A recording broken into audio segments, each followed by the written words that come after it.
Tanggalin si Inday Sara sa pamamagitan ng impeachment. 225 ang boto para sa impeachment ni Inday Sara Duterte. Paano nila boto? 20 million cash, 200 million projects, sa katuta ng AIX, tupad, etc. na nabubulsa ng mga congressmen at senador. Di tayo magtataka na pagdating sa Senado, hindi lang nila gagamitin muli ang kabalang kung hindi tatakutin, aalisin isa-isa ang sumusuporta ng Inday Sara Duterte. Kaya nga ngayon, sinimulan na nila. Ngayon, si Bato de la Rosa, bukas si Bongo, susunod si Escudero, tapos yan si Doy Estrada, at tapos yan Joel Villanueva. At patapos nilang patanggalin mga senador na yan, sasabihin nila sa nananatili pang ibang mga senador, pag hindi kayo bumoto para matanggal si Inday Sara Duterte, kakasuhan din namin kayo, ikukulong din namin kayo. At matapos matanggal si Inday Sara sa posisyon, siya nila kakasuhan ng kasong kriminal. Si Boy Triguria, yan ay tinalagang ombudsman dahil na ako, siya magpapakulong ni Inday Sara Duterte. Papayag pa kayo!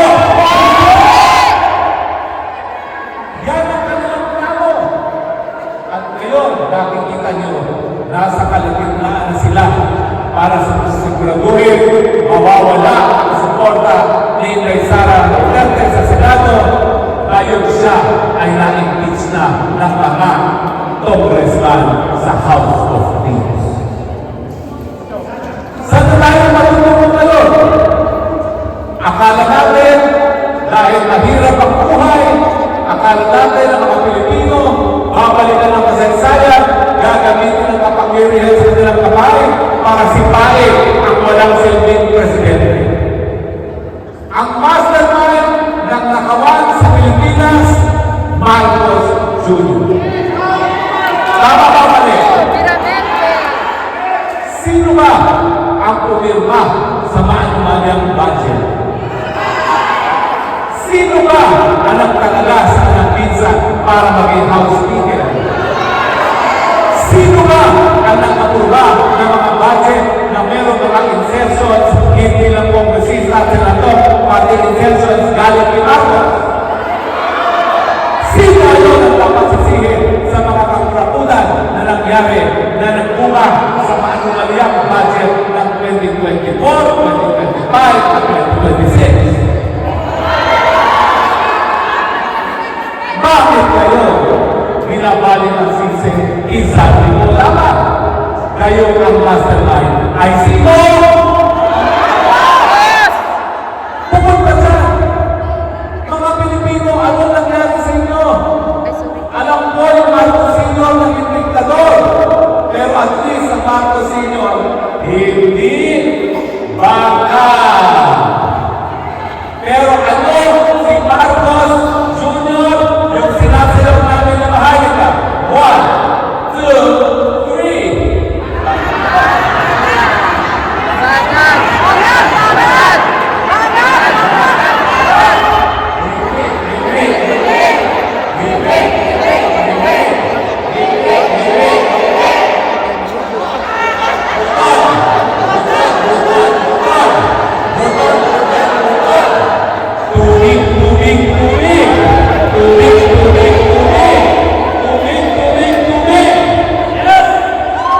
Ano nang nangyari sa kayalang Pilipino?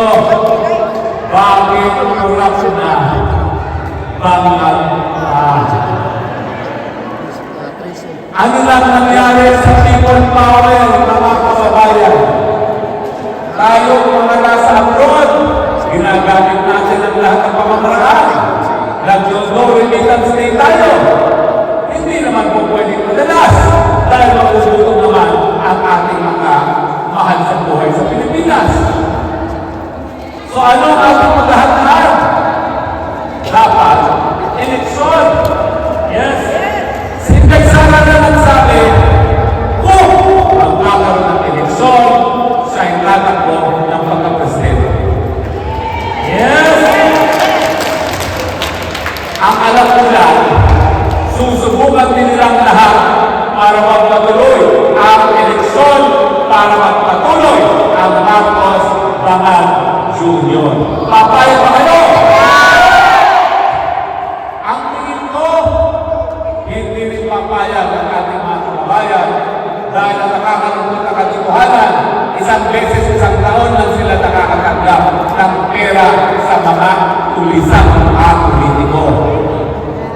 Pero ang tanong, dito ba sa Italia, ilan ang bumoto noong huling eleksyon? Out of ilan? Ilan? Ilan? Hindi po totoo 22,000 sa buong Italy. Hindi po sa buong Italy, 8,000 lamang ang bumoto.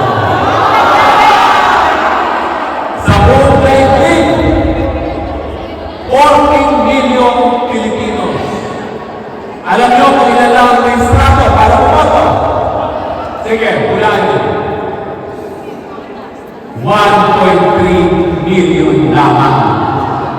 Alam niyo ba ilan ang bumoto sa 1.3 million? 220,000 lamang. Ang lakas ng boses natin, mga OFW, pag sinabi, bring him home! Bring him home! Bring him home! Ang lakas ng boses natin, pag sinigaw natin, Duterte! Duterte! Duterte! Pero mga Pilipino, nasa kayo pagdating sa eleksyon. Tama ba yan? Hindi! Tama ba yan? Meron pa mamaraan nasa batas na kung pwede kayo makaboto. Doon sa mga hawak pa ng Philippine Passport, ang gagawin nila magre-rehistro sa konsulado. At ang boto via mail. Yung mga Italiano na, ang gagawin nila, magduduwag citizen kayo, tapos magpaparehistro. Makakaboto na kayo. Hindi natin kontrolado kung anong gagawin ng mga bahag kung matutuloy ang eleksyon. Pero dahil sa demokrasya at sa ating saligang batas, nakasaad ng eleksyon ay sa susunod na Mayo 2028, dapat tayo rin handa. Dahil alam natin na ayaw nilang paupuin ang isa na namang Duterte, sigurado yan. Kung matutuloy ang eleksyon, nasa kanila ang gobyerno.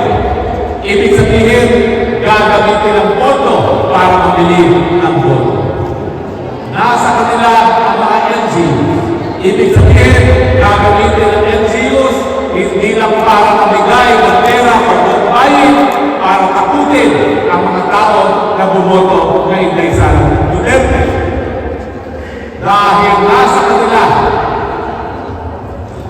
ang Armed Forces of the Philippines, gagamitin nila kasundaluhan, hindi lang sa paglaraya, kundi para takutin din, lalong-lalo na ang mga butante ni Inday-Sara Duterte.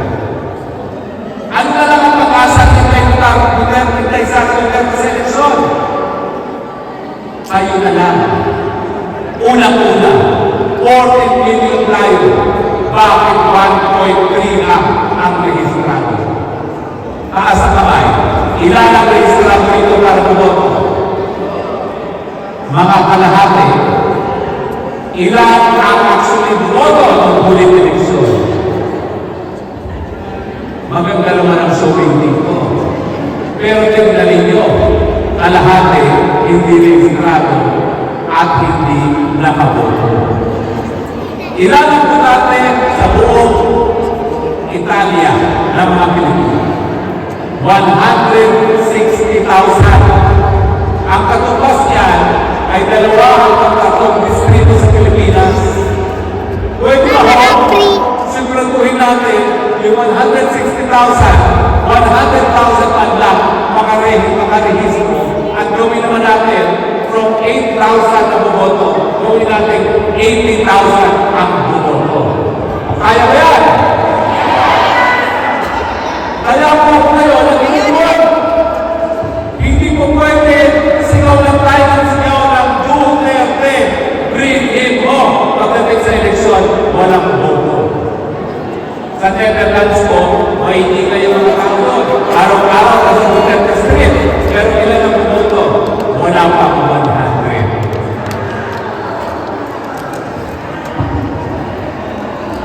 Kaya nga po, sabi ko dito sa United Philippines, Italy, kinakailangan magkaroon ng strategiya ang lahat ng grupo ng mga Pilipino rito para maengganyo ang mga Pilipinong hawak pa ang Philippine passport pagrehistro at yung mga Pilipino layuhan na mag-dual citizenship at pagrehistro. Hindi po bawal sa Italy ang dual citizenship. Allowed po yan dito sa Italy, allowed po yan sa Pilipinas. Okay? So sana po, alam ko maraming mga grupo rito, magkapagpulong po kayo sa mas malawakan, itong grupo ni Ate Luz, nandyan po iba't ibang grupo, nandyan din po ang Maiso, nandyan iba't ibang pamamang grupo. Sana po Ate Luz, ikaw na magpulong sa lahat, gumawa ng strategiya. Ang naisip kong strategiya, isa sa inyo, maglilista ng 50 Pilipinong kakilala. Siguraduhin yung rehistrado sila. Sabihin nyo doon sa mga ilagay nyo sa listahan, ikaw rin, sumulat ka rin ng 50. I-follow up ko rin na mag-rehistro. Dahil pag hindi po natin na matulungan si Kaisar Duterte sa Pilipinas, siguradong gagayahin siya dito sa abroad. May pag-asa pa tayo na mabilang ang boto. 40 million Filipinos, 1.3 registered. Sana kalahati na lang ang 40 million maparehistro natin. At kung tayo sa kalahati 7 million, mapaboto 5 million, mahirap na nilang dayain sa tatansi Inday Sara Duterte dahil ang sure matapos siya makakuha ng 32 billion sa Pilipinas, kahit anong daya nila, kung idadagdag pa ang 5 million galing sa OFWs, Presidente pa rin si Inday Sara.